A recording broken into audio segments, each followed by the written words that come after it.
soit avec vous. Nous sommes aujourd'hui le 6 septembre, 23e dimanche du temps ordinaire. Dimanche passé, nous avons médité sur l'appel de Jésus à renoncer à nous-mêmes, à prendre notre croix et à marcher derrière lui. Et nous avons compris qu'il ne s'agissait pas de chercher la souffrance, mais plutôt d'aimer les autres comme Jésus lui-même, il nous a aimés. Il n'y a pas de plus grand amour que de donner sa vie pour ceux qu'on aime. Donc de rechercher l'épanouissement des autres, de rechercher le bien commun, de rejeter l'égoïsme, de rejeter l'égocentrisme. Ce dimanche, nous avons comme un cas d'école. Il nous vient du chapitre 18, selon saint Matthieu, qui est dénommé tout ce chapitre comme la règle de vie de la communauté chrétienne. Dans ce chapitre, Matthieu énonce et définit la vie de la communauté chrétienne, le comportement de ceux qui adhèrent à Jésus et le mode de gouvernement de l'Église. C'est dans ce cadre que se situe le texte d'aujourd'hui, qui est fondé sur la correction fraternelle. La correction d'un frère qui a commis un péché, qui a offensé. Et c'est comme une mission d'un guetteur, d'une sentinelle, qu'évoque la première lecture. Ézéchiel chapitre 33, versets 7 à 9. La parole du Seigneur me fut adressée. Fils d'homme, je fais de toi un guetteur pour la maison d'Israël. Lorsque tu entendras une parole de ma bouche, tu les avertiras de ma part. Le guetteur, c'est l'antipode de ce que Caïn avait dit par rapport à son frère. M'as-tu nommé gardien de mon frère Abel? Nous sommes les gardiens les uns les autres. À cet effet, effectivement, la voix du guetteur, de la sentinelle, est comme la voix de Dieu. Voilà pourquoi le psaume qui nous est proposé aujourd'hui dit ceci. Aujourd'hui, écouterez-vous sa parole. Ne fermez pas votre cœur comme au désert où vos pères m'ont tenté et provoqué. Et pourtant, ils avaient vu mon exploit. C'est l'acte de la correction fraternelle sortant de la bouche d'un frère est la voix de Dieu qu'il faut qu'on accueille. Mais c'est un acte très délicat et difficile. Donc, partant de l'enseignement de Jésus et même de la communauté dans laquelle saint Matthieu dit, il énonce avec beaucoup de délicatesse les règles à suivre pour une bonne correction fraternelle et établit 3 niveaux. Cette gradualité est très importante. Premier niveau, ce niveau est secret.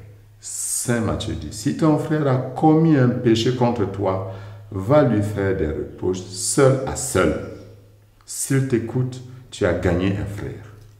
La démarche du dialogue fraternel, personnel, établit une intimité qui peut dissiper les incompréhensions et les malentendus entre des amis, entre des frères. Et donc, il peut mieux respecter la dignité et l'honneur de l'autre. Personne n'aura su, personne n'aura connu. La personne revient dans sa dignité. Mais quelquefois, ça ne fonctionne pas. Alors, il faut recourir au second niveau, celui des témoins. S'il ne t'écoute pas, prends en plus de toi 1 ou 2 personnes afin que toute l'affaire soit réglée sur la parole de 2 ou 3 témoins. Avec le recours d'1 ou de 2 témoins qui partagent la même foi, qui ont les mêmes exigences de charité, il est possible d'amener le frère, n'est-ce pas, à renoncer au mal. Il est possible de le délier du mal qui l'a embrigadé. L'intermédiation, ça marche souvent. Mais il faut beaucoup de délicatesse, il faut du temps, il faut le dialogue, il faut la prière. Mais parfois, même avec 1 ou 2 témoins, même 3, ça ne marche pas. Alors, il faut arriver, si c'est un cas d'obstination, au remède extrême, c'est le 3e niveau, celui de l'assemblée ecclésiale entière. Le but étant toujours, ne l'oublions jamais, d'aider le frère d'un côté et de préserver le bien de toute la communauté. Mais si en face, même l'assemblée entière ne reçoit que entêtement, indifférence, orgueil démesuré, arrogance et refus total de changement, la communauté, nous dit Jésus, peut arriver à l'excommunication qui est pour le cas d'espèce la peine capitale. Mais c'est quoi l'excommunication? C'est la reconnaissance formelle du fait que le frère s'est mis lui-même hors la communauté, le sachant et le voulant dans l'entêtement par son comportement, il s'est exclu de la communauté. Être sentinelle, pratiquer la correction fraternelle, c'est toutefois un art qui nécessite beaucoup d'amour authentique, vrai, beaucoup de prière, beaucoup d'humilité, de sensibilité humaine et de sensibilité intérieure. Parce que cela peut devenir un boomerang qui détruit la communauté si la correction fraternelle est pratiquée dans l'hypocrisie ou bien dans ce que nous appelons chez nous ici le Congo-ça, ou bien une bureaucratie administrative, des juges qui n'ont plus de sensibilité humaine, qui ignorent cet avertissement du Christ. Ne jugez pas et vous ne serez pas jugés. Mais la communauté, nous précise Jésus, a le pouvoir, comme nous l'avons vu avant, a le pouvoir de lier et de délier. Parce que quand les frères et sœurs sont réunis au nom de Jésus, tout ce qu'ils demandent, Dieu l'accomplit. Et ce qu'il lie, ce qu'il délie, Dieu le lie ou bien le délie. Alors, si la communauté a ce pouvoir, elle ne doit toutefois jamais oublier que foncièrement ce pouvoir, c'est pour offrir le pardon, c'est pour consoler, c'est pour exhorter, c'est pour guider vers le salut.